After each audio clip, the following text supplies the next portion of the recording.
Recording in progress. Assalamualaikum warahmatullahi wabarakatuh. Selamat malam semuanya.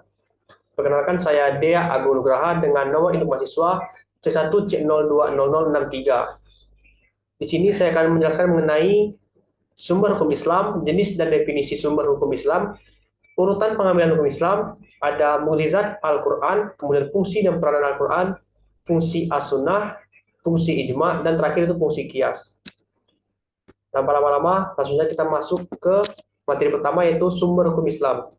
Ada 4 sumber hukum Islam. Pertama ada Al-Quran, Al-Hadis, Ijma, dan Qiyas. Di sini akan saya jelaskan satu persatu. Al-Quran merupakan sumber hukum Islam yang pertama adalah Al-Quran, sebuah kitab suci umat Islam atau umat Muslim yang diturunkan kepada Nabi terakhir, yaitu Nabi Muhammad SAW melalui malaikat Jibril. Kemudian ada kedua Al-Hadis, yakni segala sesuatu yang berlandaskan pada Rasulullah SAW, baik berupa perkataan, perilaku, atau diamnya beliau. Ketiga ada ijma. Ijma merupakan kesepakatan seluruh ulama mujtahid pada satu masa setelah zaman Rasulullah atas sebuah perkara dalam agama. Kemudian ijma yang dapat ditanggungjawabkan adalah yang terjadi di zaman sahabat, tabi'in atau setelah sahabat, dan tabi'ut tabi'in atau setelah tabi'in. Keempat ada kias.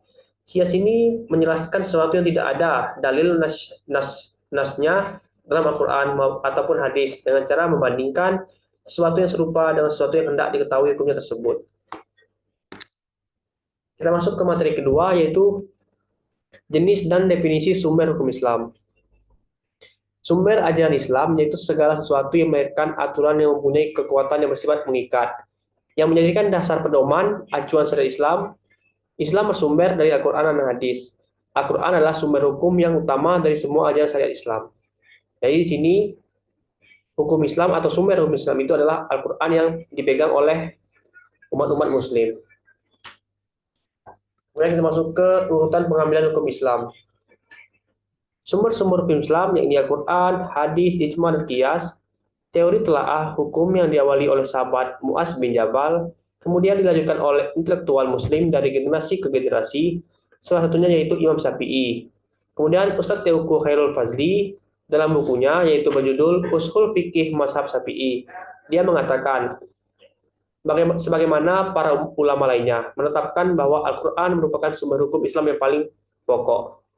Kemudian Ustadz Teuku mengatakan dilalah Al-Quran terhadap hukum ada 2 macam. Pertama, qat'i, jika lafaznya hanya mengandung satu makna atau tidak multitafsir. Contoh, cambuklah penzina laki-laki dan penzina perempuan masing-masing satu sekali.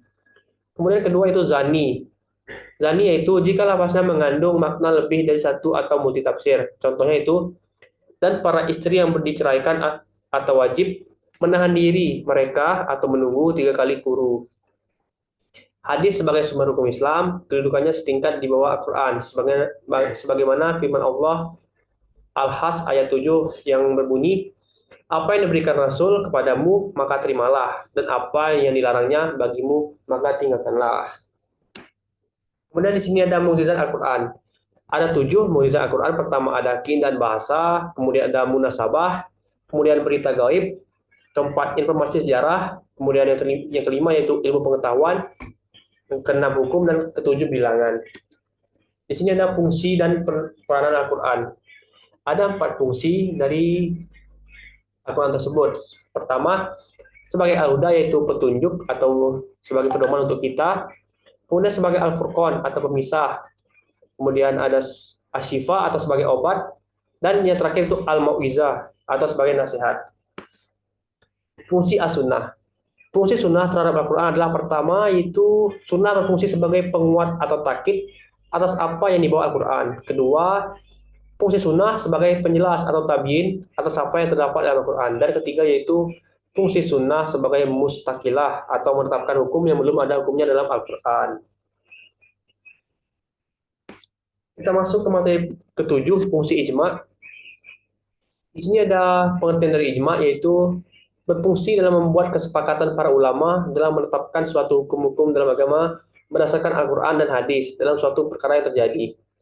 Ada beberapa unsur dari ijma ini. Pertama, adanya kesepakatan.